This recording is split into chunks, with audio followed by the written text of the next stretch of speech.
ज़ाहिर है कल ये इनखला मुकम्मल हुआ है अफ़गानिस्तान से, बल्कि अगर तारीख़ के हिसाब से कहें आज ही ये मुकम्मल हुआ है, आज ही इसकी लास्ट डेट थी। तो उसमें ट्रांजिट फैसिलिटी पाकिस्तान ने भी भरपूर फराहम की है, पाकिस्तान की कमिटमेंट भी थी, लेकिन कुछ हल्कों से ये फैसिलिटी देने पर खासतौर पर सोशल मीडिया पर हुकूमत पर बहुत ज़्यादा तनकीद हो रही है। अपोजिशन के कुछ हल्के भी इस पर तनकीद का निशाना हुकूमत को बना रहे हैं। तो पाकिस्तान की तो डे वन से कमिटमेंट थी जिसको पाकिस्तान ने पूरा किया है। बैरिस्टर साहब जी देखें, जहाँ तक तो ट्रांजिट फैसिलिटी और बिजनेस का ताल्लुक है, आपको पता है पाकिस्तान और अफगानिस्तान की आज से नहीं बहुत अरसे आप एंशिएंट टाइम से बल्कि ट्रेड चल रही है। और इस वक्त आप देखें कि पाकिस्तान से क्या कुछ नहीं जा रहा। अफगानिस्तान की एक बहुत बड़ी मार्केट है हमारे लिए। उनको ज़रूरत है, अगर ये जो ट्रेड है और ट्रांजिट आप फैसिलिटीज़ बंद कर देंगे तो अफगानिस्तान को बड़ा नुकसान पहुंचेगा, उनके लोगों को बड़ा नुकसान पहुंचेगा। और उसके साथ साथ हमारी जो अपनी इंडस्ट्री है उसको भी नुकसान पहुंचेगा। तो ये इस पे ऑब्जेक्शन तो कोई नहीं कर सकता। ये हमने कमिटमेंट दी थी और दुरुस्त कमिटमेंट दी थी, और उस कमिटमेंट के मुताबिक हमने ये ट्रांजिट सिस्टम को खोल दिया है। इसमें जो ऑब्जेक्शन कर रहे हैं या तो कोई वजह बताएं, और सोशल मीडिया पे जो अगर आप कह रहे हैं कंप्लेंट्स आ रही हैं तो फिर मेरा ख्याल है उनको आगाह होना चाहिए फैक्ट्स और फिगर्स के साथ, जो लोग इस पे तनकीद कर रहे हैं कि ये कितना ज़रूरी है दोनों ममालिक के लिए। आप को पता है कितना बड़ा हमारा बॉर्डर है और हमारा कितनी अशिया यहाँ से जाती हैं। आप अगर फल ले लें, आप गंदम ले लें, आप घी ले लें, ये सारी जो ज़रूरी ज़िंदगी की अशिया हैं वो पाकिस्तान से ही आती हैं। अफगानिस्तान के पास और कोई फैसिलिटी नहीं है सिवाय इसके कि पाकिस्तान से वो इंपोर्ट करे ये चीज़ें। सही। और वैसे सब ज़ाहिर है अभी हुकूमत साजी इस वक्त सबसे बड़ा चैलेंज इस वक्त अफगानिस्तान में मौजूद है। अगर ये कोई इंक्लूसिव हुकूमत वहाँ बनती है तो इस वक्त अफगानिस्तान की क्या एक्सपेक्टेशंस हैं पाकिस्तान से, पाकिस्तान किस हद तक वो पूरी कर सकता है? इकनॉमिकली पाकिस्तान से अफगानिस्तान को क्या सपोर्ट और फ़ायदा मिल सकता है? अब इकनॉमिकली तो मैंने जिक्र कर दिया कि चाहे जो भी पोजीशन हो जाए, अफगानिस्तान को पाकिस्तान के साथ ट्रेड करनी पड़ती है, और पाकिस्तान का भी ट्रेड जो है वो तो चलती रहेगी और ज़रूरी है दोनों के लिए।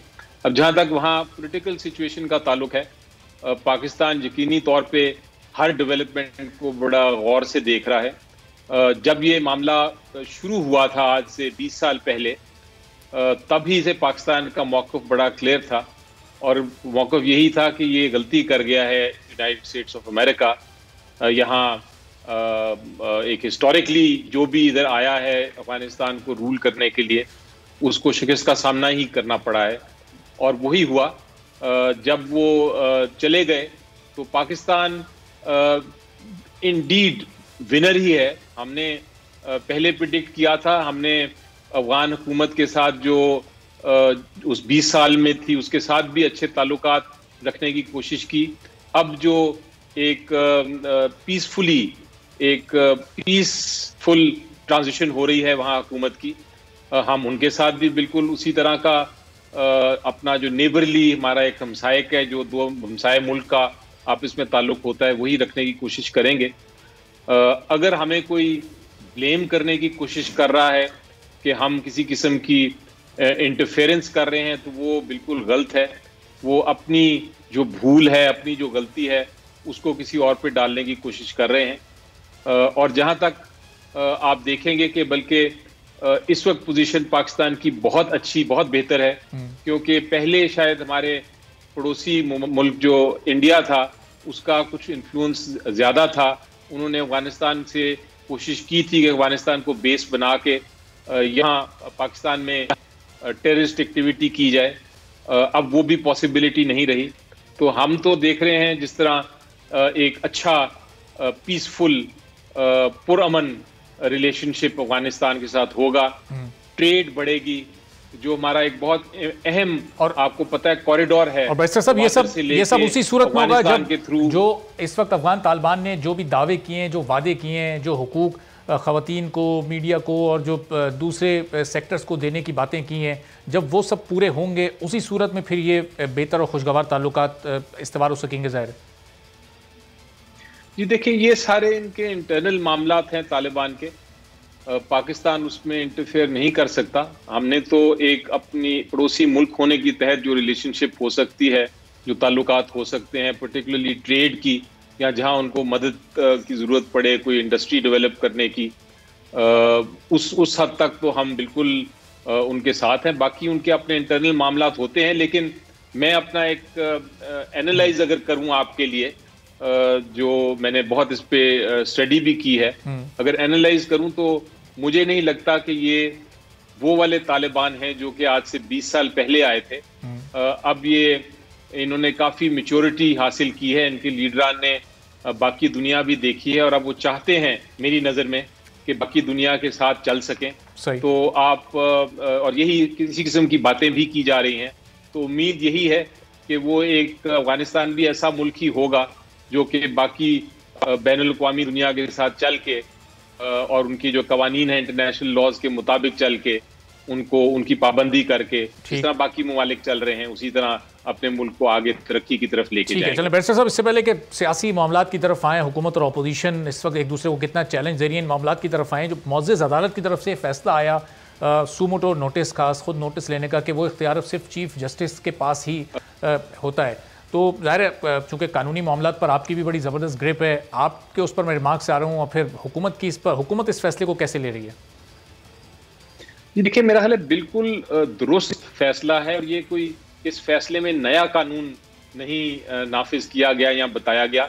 ये जो एग्जिस्टिंग कानून है, जिस तरह हम समझते थे, उसको क्लैरिफाई किया गया है, उसको दोबारा से बताया गया है ताकि वो वाज़ेह हो जाए। अब इस फैसले के दो हिस्से थे। पहला हिस्सा ये था कि एक बेंच जो बनता है, जो केस फिक्स होता है बेंच के सामने, वो किसका इख्तियार है। हम सबको पता है और ये कानून में भी लिखा है, रूल्स में भी लिखा है, सुप्रीम कोर्ट के अपने रूल्स में है कि बेंच बनाने का और उसके सामने केस फिक्स करने का इख्तियार सिर्फ और सिर्फ चीफ जस्टिस ऑफ पाकिस्तान के पास है। और ये वाजे कर दिया गया इस जजमेंट में, इस फैसले में, कि ये इख्तियार चीफ जस्टिस ऑफ पाकिस्तान के पास ही है, किसी और बेंच के पास ये इख्तियार नहीं है कि वो केस अपने सामने फिक्स कर ले। नंबर 1। नंबर 2, हमें पता था लेकिन उसके ऊपर कोई रूल नहीं था, राइटिंग में रूल नहीं था, कि सुओ मोटो या आर्टिकल 184(3) का जो इख्तियार है, ये कौन इस्तेमाल कर सकता है, इसका नोटिस कौन ले सकता है। तो ट्रेडिशन ये थी और पॉलिसी ये थी, आज से जितना आप जब से सुप्रीम कोर्ट में ये जुरिसडिक्शन आई है 1973 से, पॉलिसी यही थी कि जो अगर कोई जज भी सोचता है या कोई बेंच भी समझता है कि कोई ऐसा मामला है जिसको आर्टिकल 184(3) के तहत उसको देखना चाहिए, तो वो मैटर रेफर कर देता था चीफ जस्टिस को कि अगर आप समझते हैं कि ये 184(3) का मामला है तो इसके ऊपर आप सुओ मोटो एक्शन ले लें।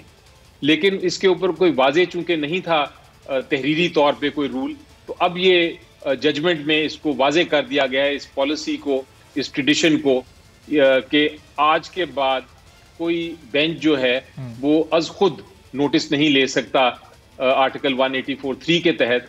उसको वो मैटर, जो मामला है, वो चीफ जस्टिस को ही रेफर करना पड़ेगा और फिर चीफ जस्टिस की मर्जी है कि वो उसको आगे चलाएं या नहीं। तो मेरा ख्याल से ये बड़ा अच्छा फैसला है, और इसमें जो खुशी की बात है वो ये है कि ज़्यादा वक्त नहीं ज़ाया किया गया इस पे कि बहसें सुने बहुत ज़्यादा।